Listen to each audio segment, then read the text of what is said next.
여러분 안녕하세요. 김성진의 읽어주는 남자의 김성진입니다. 이번 시간에 여러분과 함께 읽어볼 책은 불편한 편의점이라는 책이에요. 불편한데 자꾸 가고 싶은 편의점이 있다. 힘들게 살아낸 오늘을 위로하는 편의점의 밤. 정체불명의 알바로부터 시작된 웃음과 감동의 나비효과. 편의점에서는 어떤 일들이 있을지 그런 기대감이 드는 책이죠. 약간 웹툰 형식의 표지처럼 느껴지기도 하는 요 표지, 약간 요 집에 살고 밑에 편의점에서 일할 것 같은 그런 분위기인데 올웨이즈라는 편의점이네요. 올웨이즈, 서브웨이인가? 약간 그 비슷한 느낌이 들기도 하네요. 그럼 과연 어떤 이야기가 있을지 한번 보도록 하죠. 불편한 편의점 차례. 여기 쭉 있네요. 저는 다 읽지는 않고 한 10분의 1 정도를 읽는 거를 이제 추구를 하기 때문에 웬만하면 한 챕터 정도만 읽는 걸로 하도록 하겠습니다. 그리고 궁금하신 분들은 더 이제 읽고 싶으신 분들은 이제 뭐 서점이나 아니면 그 인터넷 서점 있죠? 거기서 읽으실 수 있으니까 거기서 계속해서 보셨으면 좋겠습니다. 자, 사내 진미 도시락. 염영숙 여사가 가방 안에 파우치가 없다는 걸 알았을 때 기차는 평택 부근을 지나고 있었다. 문제는 어디서 그것을 잃어버렸는지 도무지 기억이 나지 않는다는 것이었다. 파우치를 잃었다는 현실보다 감퇴되는 기억력이 그녀를 더욱 불안하게 만들었다. 어느새 식은땀을 흘리며 그녀는 자신의 지난 행적을 필사적으로 떠올려 보았다. 서울역에서 KTX 기차표를 끊을 때까지는 분명 파우치를 지니고 있었다. 그러니 파우치에 든 지갑에서 카드를 꺼내 표를 끊을 수 있었겠지. 이후 대합실 TV 앞에 앉아 24시간 뉴스 채널을 보며 30여 분간 기차를 기다렸다. 탑승하고는 가방을 안은 채 잠시 잠이 들었고 깨어나 보니 모든 것은 그대로였다. 방금 전 휴대폰을 꺼내려고 가방을 열었을 때 안에 있어야 할 파우치가 없는 것에 소스라치게 놀랐을 뿐이었다. 지갑, 통장, 수첩 등 자신의 가장 중요한 것들이 담긴 파우치가 없다는 것에 그녀는 숨이 막힐 지경이었다. 염 여사는 자신이 타고 있는 기차의 속력에 뒤지지 않게 두뇌를 가동해야 했다. 차창 밖으로 빠르게 지나가 버리는 풍경을 되돌리려고 하듯 기억을 리와인드했다. 혼잣말에다 다리를 떨며 골몰에 있는 그녀의 행동에 옆자리 중년 사내가 헛기침을 했다. 그녀의 몰입을 방해한 건 옆자리 사내의 헛기침이 아니라 가방 안에서 울린 휴대폰 착신음이었다. 아바의 노래였는데 공명이 떠오르지 않았다. 치키티타였나? 댄싱 퀸이었나? 아이고 준이야, 할머니가 진짜 침이 오려나 보다. 염 여사는 떨리는 손으로 가방 안 휴대폰을 꺼내고 나서야 공명이 땡큐 포더 뮤직이라는 것을 기억해냈다. 동시에 낯선 02번호로 전화가 오는 것을 확인했다. 그녀는 심호흡을 한 뒤 전화를 받았다. 여보세요? 상대방은 대답이 없었다. 다만 주변의 소음이 공공장소임을 짐작해 했다. 누구세요? 영수가이에요? 사람의 목소리라기엔 너무나 거칠고 불분명했다.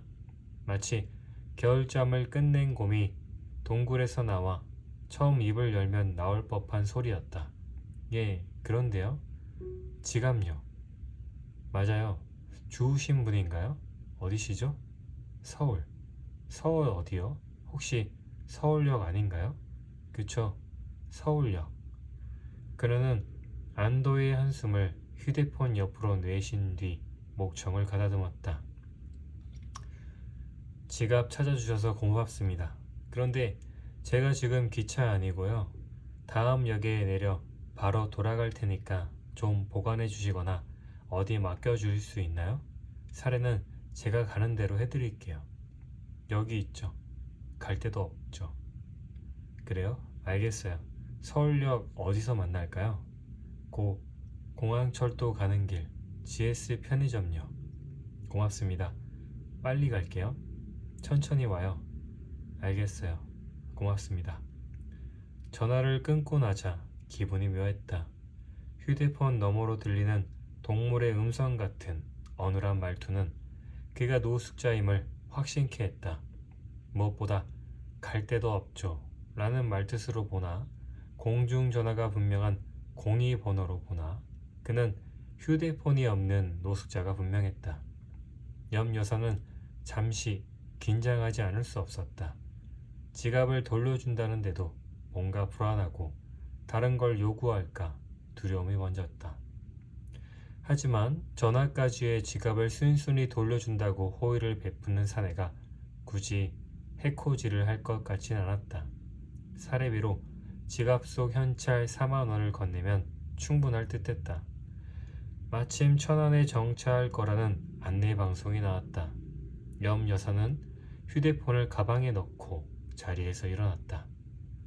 돌아가는 기차가 수원을 지날 즈음 다시 휴대폰이 울렸다. 땡큐 포 더 뮤직의 가사를 치매 예방하듯 되뇌며 액정을 확인하니 아까와 같은 번호였다. 옆 여사는 불안한 기분을 애써 억누르며 전화를 받았다. 저요. 사나의 웅크란 듯한 목소리가 들려왔다. 옆 여사는 변명하는 학생을 상대할 때처럼 목소리에 힘을 주었다. 말씀하세요. 저 선생님 배가 고파서요. 그래서요? 편의점 도시락 안 돼요? 순간 옆 여사의 마음에 미열이 일었다. 선생님이라는 호칭과 도시락이라는 단어가 그녀를 한결 너그럽게 만들어주는 걸 느낄 수 있었다. 그러세요. 도시락 사 드시고요.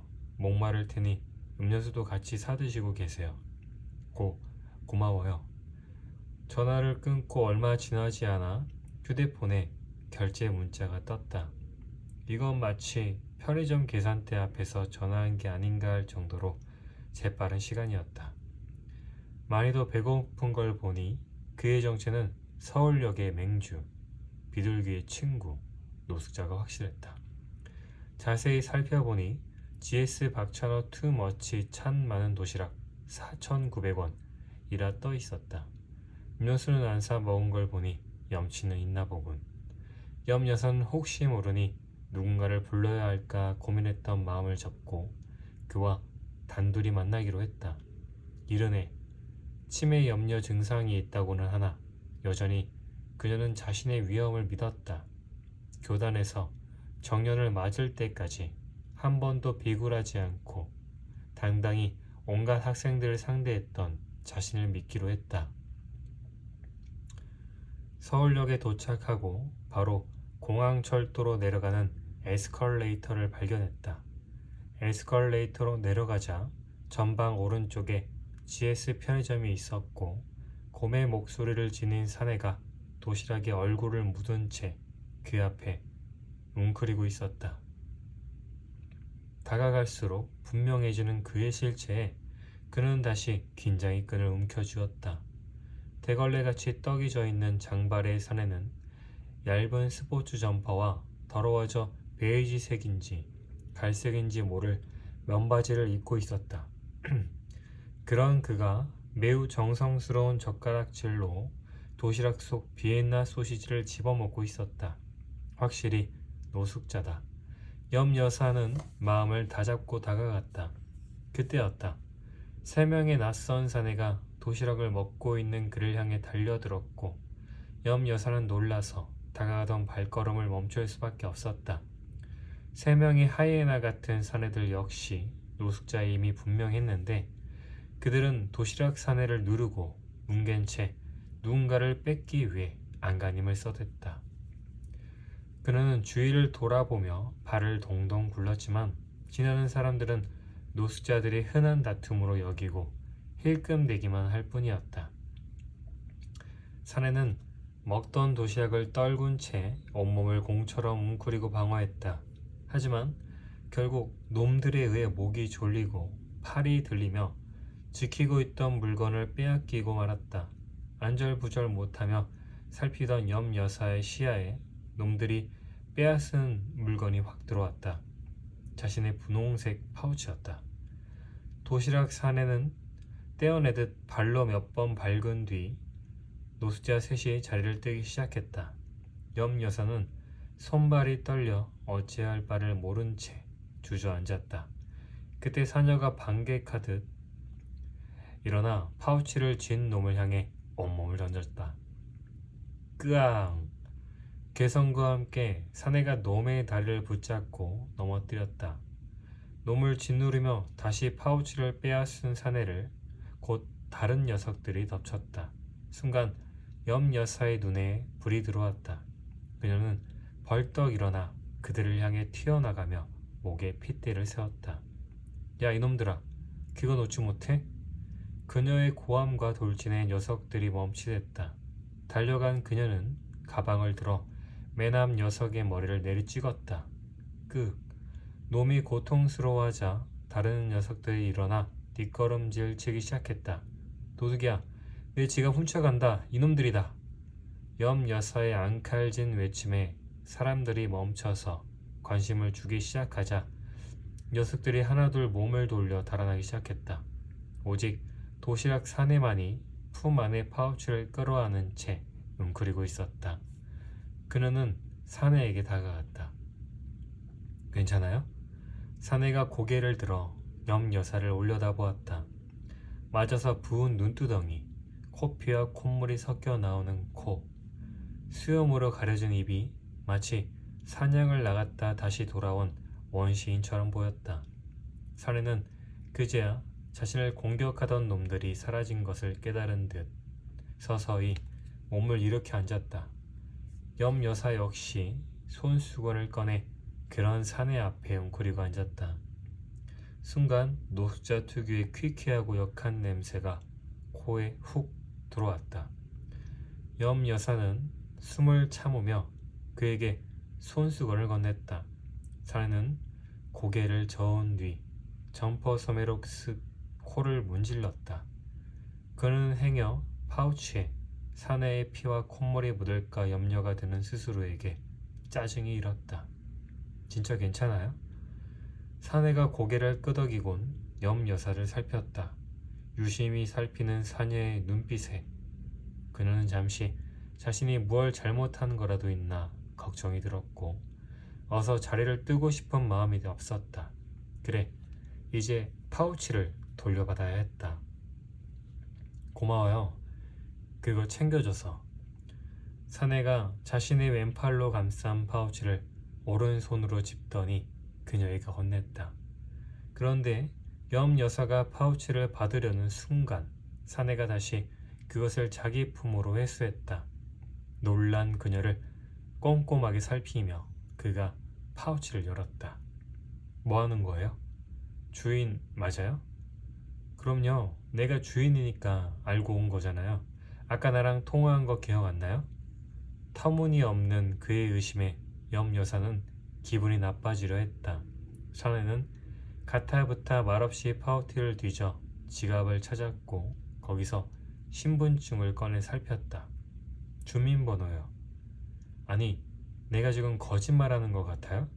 확실해야 해요. 이거 주인 돌려줄 책임이 있어요. 거기에 주민등록증에 내 사진 붙어 있잖아요. 비교해봐요.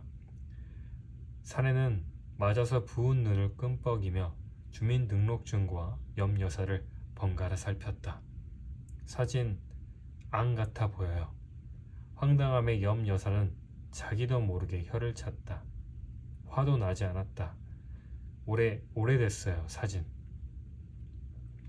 사내가 덧붙였다. 오래된 사진이지만 분명 염 여사의 얼굴이고 알아볼 만도 한데 아마도 건강 상태를 반영하는 듯 사녀의 시력에 문제가 있는 것 같았다.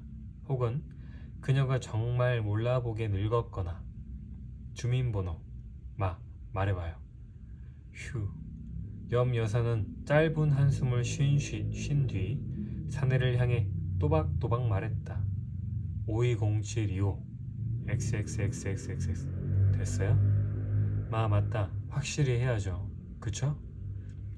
사내가 동의를 구하는 눈짓과 함께 주민등록증을 지갑에 넣고 다시 파우치에 담아 건넸다. 염 여사는 파우치를 받았다. 한바탕 소등이 정리되는 기분이 들자 사내에게 고마움이 물결치기 시작했다.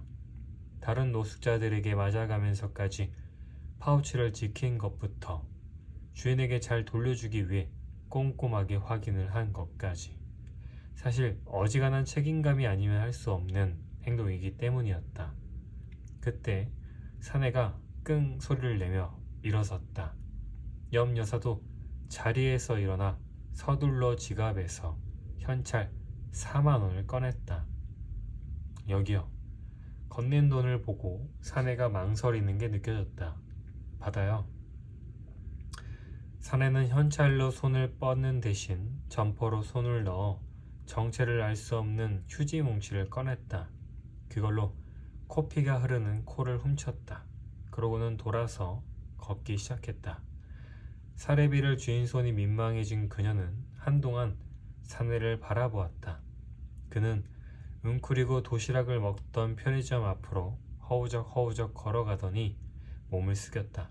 그녀는 사내를 뒤따라갔다. 편의점 앞 아까 먹던 도시락이 뒤집어진 광경을 보며 사내는 혼잣말을 하고 있었다. 뒤이어 탄식하는 소리도 들렸다. 한동안 그의 뒷모습을 살피던 염 여사가 몸을 숙여 등을 두드렸다. 사내가 돌아보자 그녀는 주눅든 학생을 다독일 때의 표정을 지어 보였다. 아저씨, 나랑 잠깐 어디 가요? 예?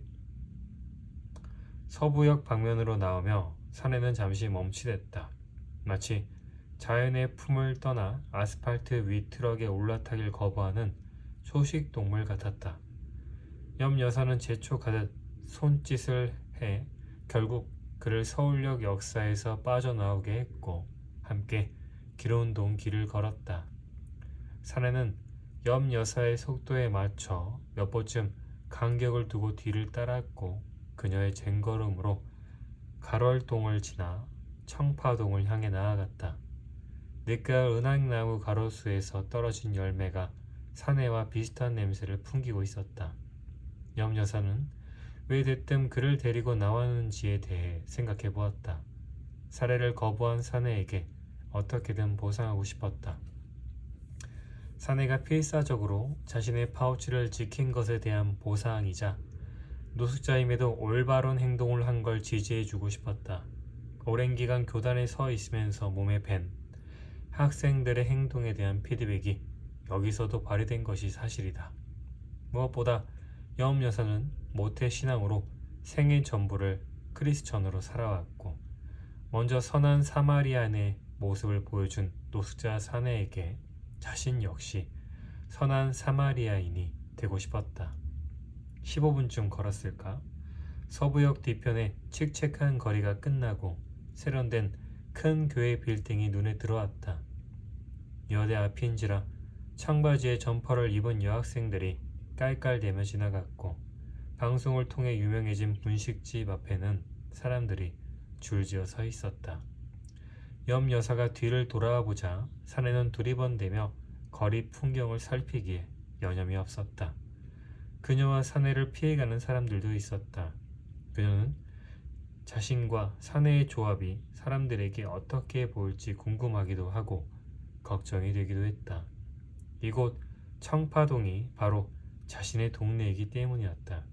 그리고 자신의 매장이 자리한 곳이기도 했다.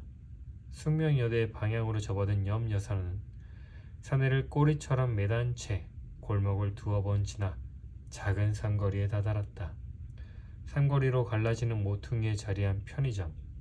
그곳이 염 여사가 소유한 작은 사업체였고 사내에게 다시 도시락을 제공할 수 있는 공간이었다. 편의점 문을 열고 옆 여사가 사내에게 들어오라고 손짓했다. 사내는 쭈뼛거리다가 그녀의 뒤를 따랐다. 어서 오세요. 아, 오셨어요? 아르바이트생 시연이 휴대폰을 내려놓으며 옆 여사에게 미소로 인사했다. 옆 여사도 미소로 답하는데 순간 시연의 표정이 띠약해지는 게 보였다. 괜찮아, 손님이야. 손님이라는 말에 사내를 살피는 시연의 표정이 더 일그러졌다. 옆 여사는 그녀가 어른이 되려면 한참은 멀었다 생각하며 사내의 팔을 끌고 도시락 진열대로 향했다. 사내는 눈치가 빠른 건지 아니면 아무 생각이 없는 건지 묵묵히 옆 여사를 따랐다. 마음껏 골라요. 먹고 싶은 거. 여기 내가 운영하는 편의점이니까 눈치 보지 말고 마음껏. 그럼 엥? 입맛을 다시던 사내가 갑자기 입을 벌린 채 멍해졌다. 왜요? 먹고 싶은 게 없어요? 박찬호 도시락 없어요. 여긴 GS 편의점이 아니에요. 박찬호 도시락은 GS에서만 팔거든요. 여기도 맛있는 거 많아요. 한번 골라봐요. 박찬호가 도시락도 잘해요. 사내의 라이벌 현일엄 도시락 타령에 기가 막힌 옆 여사는 앞에 있는 제일 큰 도시락을 집어 들이밀었다. 이거 먹어요. 사내 진미 도시락. 이거 반찬도 많고 좋아. 도시락을 받아든 사내는 신중하게 반찬의 가짓수를 세어보았다. 12찬이다. 그거면 노숙자에겐 수라상이다. 이 녀석아. 옆 여사가 도시락을 탐구하듯 살피는 사내를 보며 속갯말을 했다. 확인이 끝났는지 사내는 고개를 들고 그녀에게 꾸벅 인사했다. 그러고는 마치 자기 지정석인 양 가게를 나와 야외 테이블로 향했다.